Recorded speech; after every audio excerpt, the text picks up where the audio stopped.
tugtog na yan. Festival na festival.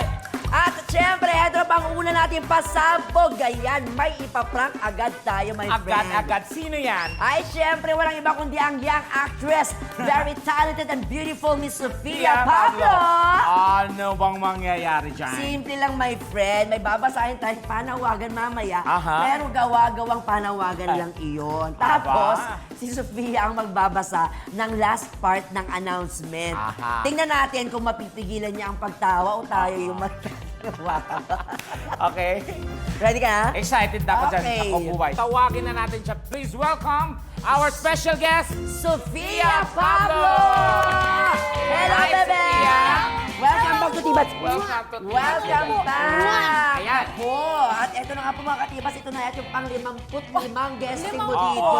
55. Talaga? Grabe, congratulations. How are you? Masaya po. Pero syempre, may namimiss. Ayan!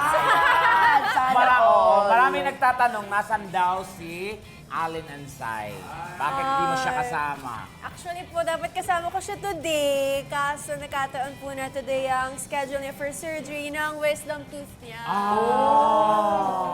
Sana all may surgery ng wisdom tooth. Bakit gine-surgery ang wisdom? Oo, pero I'm sure mapapanood ito ni Allen. Hello sa'yo, Allen. Allen, get Ako, well ayan. soon. Mag-I love you ka na sa kanya. Nandiyan si Mami. Love you, Mick. Gumanon siya.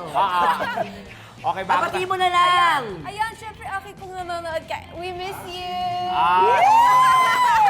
We miss you Anong talaga. tawag mo sa kanya? Aki po. Aki! Aki. Ang galing. Bakit nga ba yung tawagan nyo? Kasi po, Akin. Yun nga yun. Nakala namin mali kami. Tama pala Tama kami. po. Oo, kayo. bago na Ayan. magkaakinan, bago tayo pumunta muna tayo sa ating game. Pero muna, bago tayo pumunta sa ating game, meron muna tayong importanteng panawagan. Ayun. Ayan. Okay, ayun po. Ipinakiusap po ito ng isa nating guard dito po sa GMA na si Mr. Lito Lito Dayon. Ayun po, nawawala po ang kanyang anak. Si Lito Dayon Jr. o mas kilala bilang tawag na Kangkang. Kangkang. Yan. Si Kangkang po ay 19 years old at huling nakita malapit sa bilihan po ng loto sa May Cubao. Daw, Sophia? Madali pong makilala si Kangkang dahil siya po ay may buni sa leeg at mahaba ang buhok sa bandang kulay puti po ang suot niyang t-shirt at may nakasulat na ang babaeng balbon mahilig sa ibon. Ay, mas mas serious siguro. Okay. Isa pa. Direct, sorry po. Isa pa. Ano po makilala? Public service announcement Dahil yun. siya po ay, ano po yan? May buni sa leeg at mahaba ang buhok sa bandang kulay puti po ang suot niyang t-shirt at may nakasulat na ang babaeng balbon mahilig sa ibon. Okay, ready? Roll. 5, 4, 3, 2, and cue. Madali pong makilala si Kangkang dahil siya po ay may buni sa leeg at mahaba ang buhok sa bandang kulay puti po ang suot niyang t-shirt at may nakasulat na ang babaeng balbon mahilig sa ibon. Kung sakali pong makita niyo po si Kangkang, tumawag lang po kayo sa numerong nasa inyong TV screen ngayon. Hindi, sabay-sabay po tayong sumigaw ng...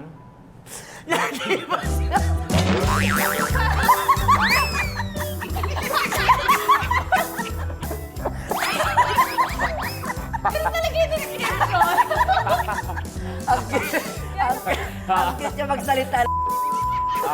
Ang sasya ng...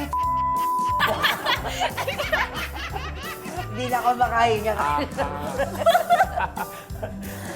At ngayon ka na-realize na tawa? Okay, sige, ulitin natin. Pwede, Be? Isa pa? Aray, naluwa ako doon. Aray, go. Anytime, anyone, anyhow. Halika manood at sumigaw. Anywhere in the world, everybody in the house. Click and subscribe now. You know. Click and subscribe